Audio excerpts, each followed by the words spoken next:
BOAWOE. My kid and I woke up screaming at the exact same moment in different rooms. The kind of screaming where your lungs wake up before your brain does.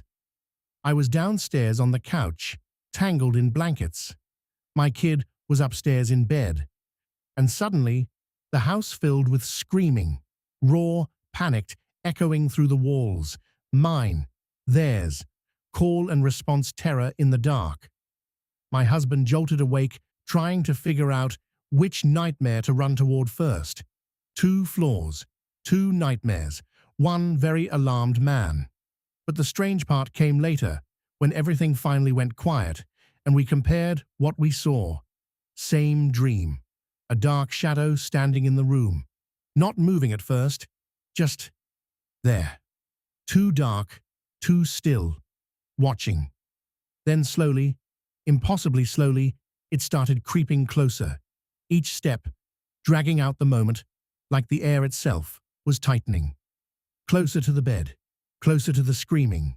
Different rooms, different minds, same shadow. Now when the house goes quiet at night, sometimes I think about that figure, somewhere out there in the dark, and I wonder if it's still waiting for us to fall asleep again. You do not want to sit in a vet's waiting room on Christmas Eve. Our relative showed up unannounced, despite being asked to call first, so we could crate the puppy. The moment he saw my nephews, he launched himself over his pen and landed wrong. Screeching in pain, legs flailing, he collapsed to the floor. Without a word, I scooped him up and drove straight to the vet. I thought maybe the wait would be short. Ha! I was there until 1 a.m. A crew rushed in with a dog that had eaten glass. Someone ran in with a cat hit by a car. A few seats over, a woman sobbed as her puppy named Santa vomited blood. The entire room was a Christmas horror show. My little guy was trembling on my lap, but strangely silent, maybe absorbing all the trauma around him. I got 7 frantic calls from family, none of which I answered until a technician examined him. When the vet finally confirmed it was just a fracture, relief didn't even register. I was numb from the chaos, the screaming animals, the crying owners, everything. It wasn't until a month later, when he was fully healed, that I really appreciated how lucky he'd been. Hi everyone, my name's Ryan, and thanks for checking out the Best of and the Worst of Experience. We appreciate you making it this far and checking out those first 2 videos. We do have 3 more on the way.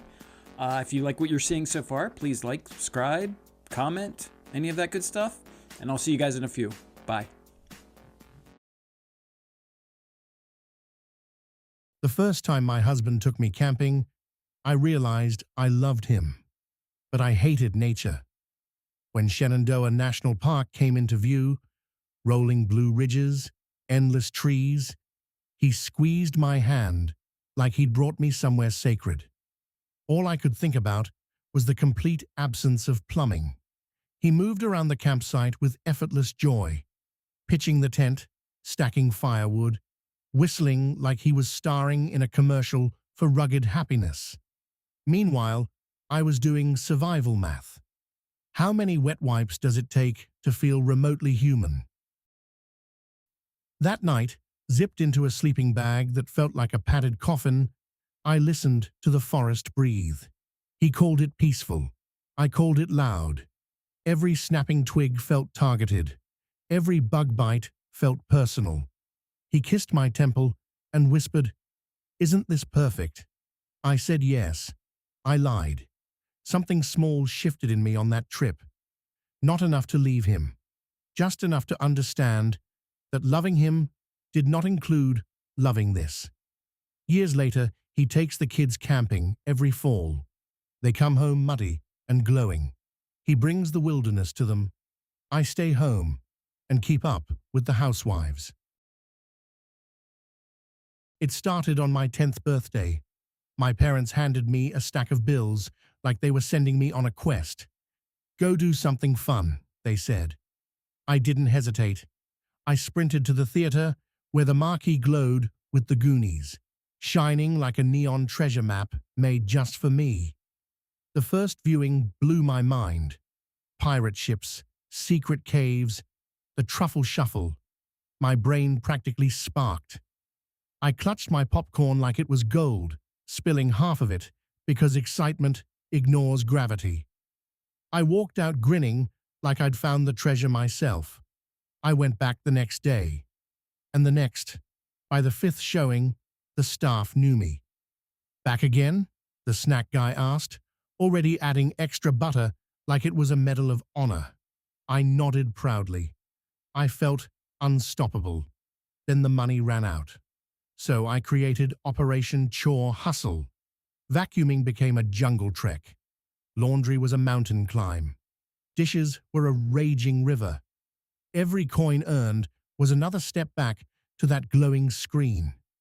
By the seventh viewing, I had memorized the lines. I whispered them in sync, once blurting out, "Down here," at the exact moment on screen and startling a kid nearby. I didn't care. The theater was my ship. The popcorn was my cannon. I was captain of the adventure. By the 10th showing, my mum finally said no. I tried to argue, but the truth was simple. Inside that dark theater, I'd found a world bigger than my backyard and brighter than birthday candles. And I wasn't ready to leave it. I was 10, my brother was 14, and we had just moved to a new city that September.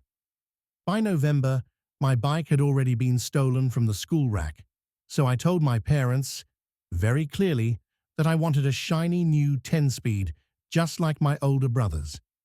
Come Christmas morning, there are 2 bikes wrapped up under the tree. 2. My brother and I go full super happy excited kid squee. He tears into his first, a brand new, gleaming 10-speed. I tear into mine next, and I uncover my brother's old 10-speed. Sad trumpet sound. It still had the gimpy chain, the wobbly handlebars, the whole tragic personality. My parents had tried to upgrade it by adding a little personalized license plate with my name on it, like that somehow made it new. I smiled for the photos, but deep down I knew. Even Santa couldn't hide the squeak of a hand-me-down. That is the ball game. We at the Best of and the Worst of Experience appreciate you guys sticking around all the way through. We got some video links of some older videos, so if you like what you saw here today, maybe you like some of our older stuff. And I'll see you guys next week. Bye.